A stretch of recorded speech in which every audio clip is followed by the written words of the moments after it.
Hello, and good day. This is Jem Jagri TV, aka Organic. Don't panic, it's organic. Masantos siya kabusan. It's Kiamin, dito sa Pangasinan.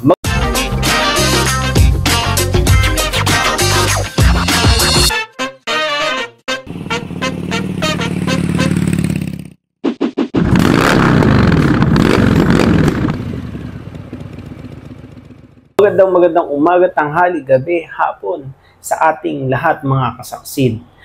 Naku po, ito pong ating pag-uusapan, yun po, announce ko lang po kung ano nga po ba yung naani, ilan ba ang naani ni Pastora sa kanyang tanim, at ano bang nangyari mga kasaksid. Kasi ganito po ang nangyari dyan, no? At naging kaganapan nung inani po yung tanim ni Pastora.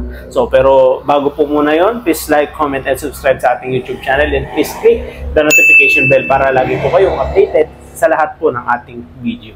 So, ito po yun mga kasaksid. Nung time po na yun na, sabi nga po, di ba, last week of January or first week ng February, ang nangyari po doon kasaksid, nagkaroon po ng problema.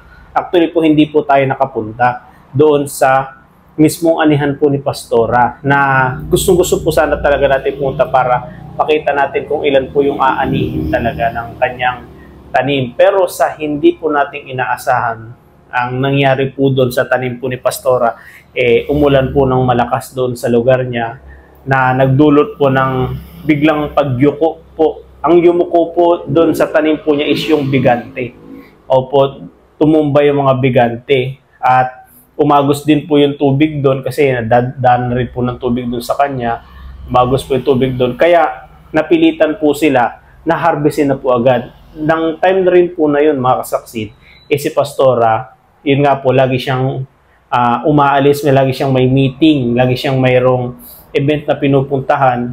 Kaya hindi niya po kaagad na asikaso po yung kanyang tanim. Kaya yung kanyang tanim po na iyon ay alaga niya na lang po doon habang ina-harvest, pinasikaso niya na lang po sa mga kasama niya kila engineer po. So, yun po yung nangyari mga kasaksid. At hindi rin tayo naabusuhan ni Pastora dahil nga po biglaan. Opo, kasi from dito po hanggang doon sa kanila, umaabot po tayo ng 1 or kalahating oras sa biyahe. Opo, kaya hindi kaagad tayo din makakarating. So, ang ginawa po nila para hindi na po tumumba lahat ng bigante, hinarvest na po nila lahat yun, no? Hinarvest na po nila. Kaya, ayun po mga kasaksid, pasensya po kayo dahil hindi po natin na-videohan yung mismong harvesting ni Pastora. At yun din naman yung sabi rin naman natin sa kanya pero hindi natin inaasahan yung pagkakataon mga kasaksid. So, ito po, babanggitin na lang natin kung ilan po ba yung inani niya sa blinag po natin, yung inikutan po natin mismo na yun. Kung ilan po ba ang inani niya. Dahil ito inilista po nila kagawad. So yan, makikita niyo po dito yung sinadsakan ni Pastora. Ayan, makikita niyo po dyan. So tinotal po natin ang kanyang inani po sa total lahat is 14,800 metric tons. 14.8 metric tons po yung inabot po ng kanyang tanim. Yung inabot po ng kanyang ani. Okay? So, kung ito total nyo po siya, i-divide nyo po siya sa 50 kilos per bag, umaabot po siya ng 296 kaban. Kung 50 kilos po ang per bag niya, 296 kaban. So, hindi po natin nabit yung 300, hindi po nabit ni Pastor 300, pero unti na lang. Unti na lang po, no? Yun po is hindi naman po halong puro hybrid. So, may inbreed, may hybrid kasi yun nga po yung sinasabi ni Pastora na pang ano po yun, variety, di ba? Sa mga pang-punlaan po yun, okay? Pang seed. Ngayon, pag tinotal nyo naman po siya sa 55 kilos naman po, pag 55 kilos naman po ang per kaban, umabot po siya ng 267 kaban po sa isang hektarya po na yon sa pinagdemohan po ni Pastora at sa inikutan po natin. So, umaabot po yon ng 267 kaban. So, pag 50 kilos, 296 kaban po. So, ito naman po yung total ng mga na-harvest sa mga variety na atin pong sinabi sa atin ni Pastora. Okay? So, unahin natin yung 160, RC160. So, 55 kilos po ang naging timbangan po nila doon nung nilabas po nila yon yung 160. So, ang naging total po ng 55 kilos per bag, ang naging kaban po niya is 69 kaban. Okay? 69 kaban po ang na-produce ng 160 ni Pastora. Okay, so sa pangalawa naman po, sa RC216 naman po, ang kanyang na-produce naman po doon, 55 kilos din po yung usapan, 55 kilos per bag, ay umaabot po ng 83 kaban. So marami-rami rin po itong 216, 83 kaban po ang inabot niya. So sa 437 naman po, RC437 naman po, umabot po siya ng 62 kaban naman po. Pero yung 62 po na yon, 57 po ang per bag niya. Ang per kilo, 57 kilo ang per kaban. Okay? So 62 kaban ang kanyang naani doon. So sa Bigante naman po, Bigante Plus naman, 55 kilos din po per kaban ang kanyang timbangan doon. Umabot po yun ng 41 kaban. Okay? 41 kaban po sa Bigante Plus naman po yun. Okay, dito naman po sa SL, kasi ang SL is demo po siya na binigay po sa kanya ng SL.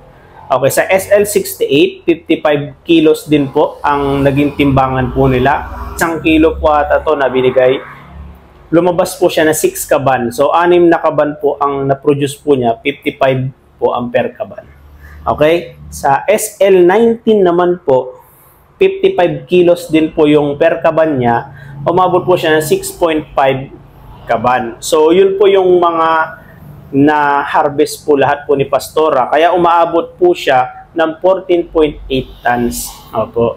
14.8 or 14.7 tons. Po, yun po yung naging ani po ni Pastora.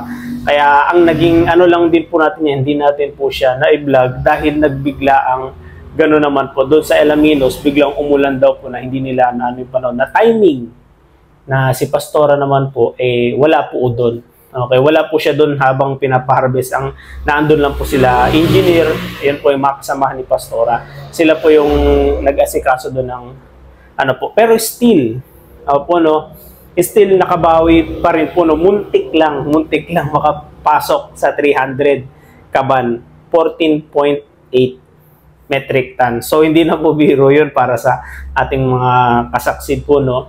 Bali, mga kasaksid, kung ngayon man hindi natin nakita kung ano man po yung naging harvesting ni Pastora, babawi po tayo sa susunod na kanyang tanim sa June or July po, taniman. So, doon sasampulan din po ulit natin ng Goshen All-Purpose Foliar Fertilizer. Ang pinaka-lodi at pinaka-matindi nating main is fish amino. Ayan.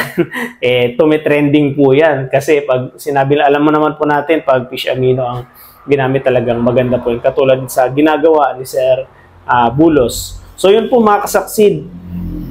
Pag 50 ang usapan per kaban, 296. Pero pag 55 kilos naman po ang per kaban, 267. Po. So yun, dito po sa mismong chat ni Pastora, siya po mismo nagbigay ng computation po na yun na nailista po nila nung So ayun po mga kasaksid, no, sa ating mga kasalsid po dyan na nagtatanong ng about po doon. So ito na po yung in-announce ko na lang po sa inyo kasi hindi rin po natin napuntahan.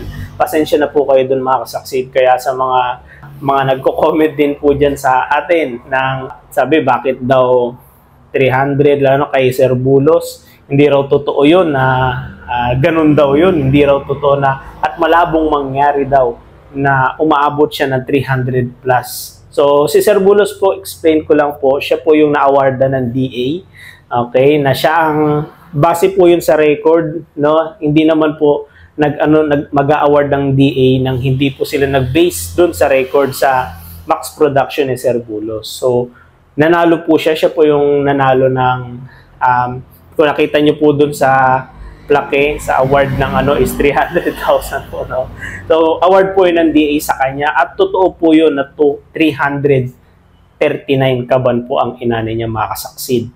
So kung kaya po nila, alam ko po, kayang-kaya nyo rin po yun. No? Kung ano man po yung mga diskarte nila at ginagawa nila, tatanungin po natin sa kanila yon at maipaparating po sa inyo sa abot po ng ating makakaya mga kasaksid. Kaya patuloy po tayong mag-a-adapt ng magagandang knowledge sa kanila at ipapasa naman po natin sa inyo mga kasaksid para yung mga ginagawa nila at mga pag-aaral na ginagawa nila, hindi mo na kailangan na grabing research o dekada o taon pa mapag-aralan yung ano sa kanila, sino-shortcut na po nila para sa inyo po din mga kasaksid. Yun po yung gandahan ng ginawa po nila Pastora and then si Sir Bulos. Magkakaiba man po yung kanilang mga ginagawa na pamamaraan, pero sa huli naman po sa anihan, maganda naman po ang kinalalabasan mga kasaksid.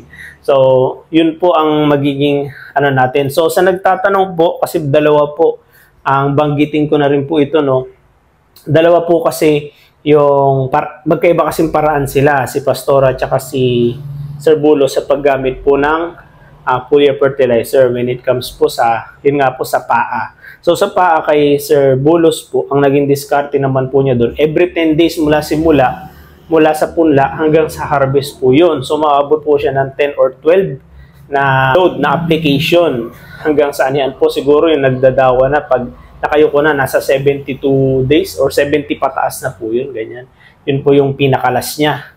And then, kay Pastora naman po, ang na-timingan naman kay Pastora, timingan po na ginawa niya. So, yun po marami kasing farmers ang nalilito sa paglalagay po niya. So, sa paglalagay naman po ni Pastora, 1 or 2 days before transplanting, saka ka mag-i-spray. Ibig sabihin, wala pa po yung inyong tanim, hindi nyo pa siya naililipat, inisprehan nyo na yung lupa. Yun po ibig sabihin nun. Yun po yung first application. Ang pangalawang application naman po ni Pastora na ginawa doon is yun sa 20 or 22 days, mga kasaksid. Yun po yung pangalawa niya. Tapos ang pangatlo, that po yun na 20 or 22 dot. So sa pangatlo naman po, yun naman po yung 45 dot. 40 or 45 dot. Yun po yung sinatawag natin ng paggipi. Yung talaga bumuhaghag na yung ating mga tanim na pala. Yun po yun. Yun yung pangatlo. So yung pang-apat na application naman po, yun naman po yung 60 or 65 dot. Okay? So pwede nyo po siyang isprayan sa 60 or 65 dot. So apat na application po. Pero kung gusto nyo padagdagan, sabi nga ni Pastora na pag nakikita niya na medyo kulang pa, dinadagdagan niya po at pinapaabot niya po ng 72. So yung pinakalas niya po, parang pitik na po yun, sundot na po yun para magkalaman po yung batok ng palay. Okay, 72 dot. So yun po yung pinagkaibahan po niyan dalawa. Ngayon, kayo na lang po bahala kung saan po kayo mamili sa dalawa na yun. Pati sa abono, kung napanood nyo rin naman po sa paglalagay ng abono, magkaiba rin po sila. Okay, doon sa ni Sir Bulos. So, hindi lang po natin natanong doon kay Sir yung sa mga ginagamit naman niya na abono mula sa simula mula sa first application hanggang sa third application, di ba? Yun lang din natin natanong. So, susunod, tatanungin natin yan. Okay, so yun po mga kasaksid. Ulit po, pasensya na po kayo dahil hindi po natin nakita mismo yung tanim ni Pastora na sana may kasabay sana rin ako na pupunta doon, magkikita sana kami doon malapit sa kanila, pero hindi po na dahil sa bigla ang pangyayari po na yun. Bali po, babawi po tayo mga kasaksid. Babawi po ako sa inyo sa susunod po na taniman ni Pastora. So sa susunod naman din po na taniman, harvesting pala ni Sir Bulos, pupuntahan po natin yon. So yun talaga, i-update talaga tayo kung kailan niya talaga ma-harvest yung binidyohan po natin doon. Ayan, this coming April. So yun, may sasama rin po sa atin na farmer doon. Kaya sabay-sabay na lang po kami pupunta doon sa lugar ni Sir Bulos. Okay, this coming April po yun. I-update po tayo ni Sir Bulos about po doon. So yun, maraming salamat po mga kasaksid sa inyong pagsubaybay at sa patuloy po na panonood po sa akin. Nakakatuwa po ng puso dahil andyan po kayo na sumusubaybay sa akin at kahit pa paano po meron tayong onting na itutulong sa inyong mga kasaksid para lumaki yung ani. Yun po yung goal po natin, na kahit mapalaki man lang yung ani po ninyo is maganda na po yun mga kasaksid. Malaking kasiyahan na rin po yun sa akin mga kasaksid. So yun, maraming salamat po mga kasaksid sa lahat at sa mga patuloy po na tumapos at nag-subscribe, nanood ng video po natin. Maraming salamat po. Malapit na rin po tayo sa 9,000 subscribers. Opo, dahil po yun sa inyo mga kasaksid. So yun, at ingat po tayo lahat. God bless po sa ating lahat. Pagpalay po kayo ng Diyos.